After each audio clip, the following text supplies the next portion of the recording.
The book Warren Buffett and the Interpretation of Financial Statements shows us how Warren Buffett reads and interprets the financial statements of a company to analyze if a company has a durable competitive advantage. Accounting is the language of business. Unless you are willing to put in the effort to learn accounting, how to read and interpret financial statements, you shouldn't select stocks yourself. This is what Warren Buffett said about accounting. Hi! Welcome to The Holder Investor. In this video, you are going to learn how Warren Buffett chooses his stocks by reading financial statements and what are the most important things in the financial statements that you have to pay attention to. The financial statement has three parts: the income statement, the balance sheet, and the cash flow. We will check what Warren Buffett is looking for in each of these three parts. Warren Buffett starts with the income statement, which tells the investor the results of the company's operations for a set period of time. They are reported every 3 months and at the end of the year. We will use Apple's 2021 income statement as an example, as it is the highest position in Buffett's portfolio. The first line of the income statement is the revenue, which is the amount of money that comes in during this period. In this example, Apple had total revenue of $365 billion. And we can also see the revenue from products and services. The revenue by itself does not tell us anything. We will need more information to analyze if Apple has a durable competitive advantage. Right under the total revenue, we have the cost of sales, also known as the cost of revenue, which is the cost of the materials and labor used in the manufacturing, or the cost of purchasing the goods the company is reselling. In the case of Apple, the cost of sales was $212 billion. With the cost of revenue, we can determine the gross profit of the business, which is a key number that helps Warren determine whether or not the company has a long-term competitive advantage. Gross profit is how much money the company made off total revenue after subtracting the cost of the raw goods and the labor used to make the goods. In the Apple example, it was $152 billion. By itself, it tells us very little, but we can use this number to calculate the company's gross profit margin, which can tell us a lot about the economic nature of the company. To calculate the gross profit margin, you have to divide the gross profit by the total revenue. Apple, for example, has a 42% gross margin. Warren Buffett likes businesses with high gross profit margins, as it shows that the company can price the products and services it sells well over its cost of revenue. Lower gross profit margins show us that the company probably has to compete by lowering the price of the product or service they are selling, and of course, the drop lowers the profitability. A general rule is that companies with a gross profit margin of 40% or better tend to have some sort of durable competitive advantage. Companies with a gross profit margin below 40% tend to be companies in highly competitive industries, but there are exceptions. Companies with a gross profit margin below 20% are usually in a fiercely competitive industry, with no sustainable competitive advantage over the competition. The next part of the income statement is the operating expenses. That includes the cost of selling, general and administrative expenses, and research and development.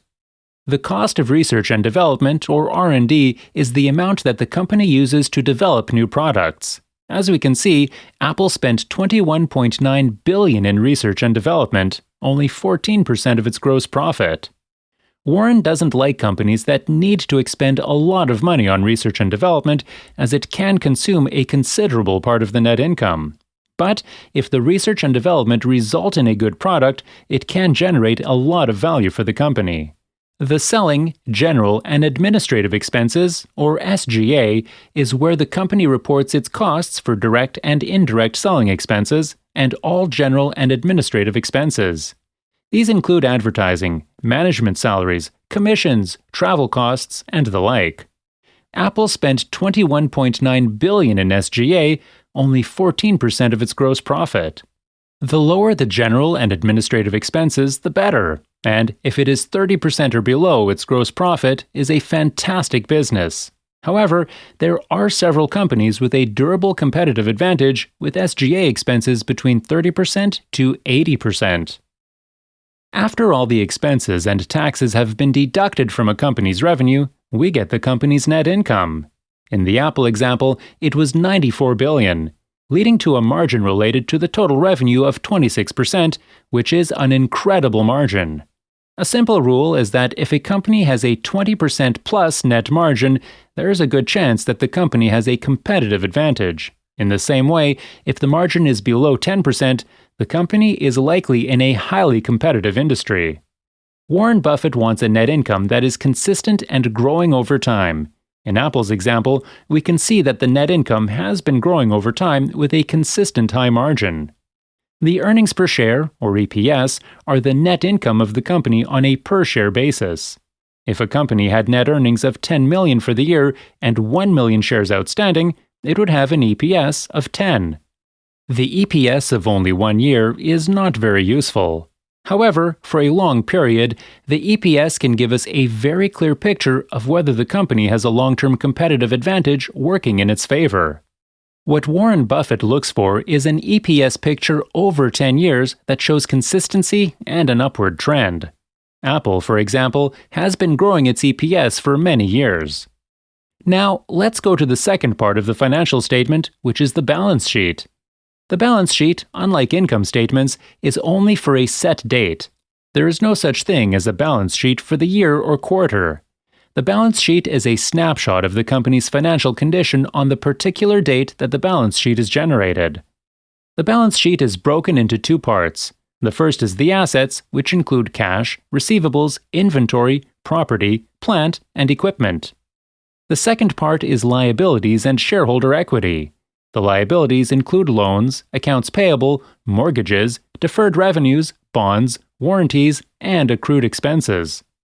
If we take all the assets and subtract all the liabilities, we will get the net worth of the business, which is the same as shareholders' equity. There are two types of assets, the current assets and the non-current assets. The current assets are cash or assets which can be converted into cash in a very short time, usually within a year, like cash and cash equivalents, short-term investments, net receivables, inventory, and other assets. The non-current assets cannot be converted into cash in the year ahead, like long-term investments, property, plant, and equipment, goodwill, intangible assets, accumulated amortization, and other assets. One of the first things Warren Buffett looks at the balance sheet is the cash. One can never be too financially prepared in our constantly changing and challenging world.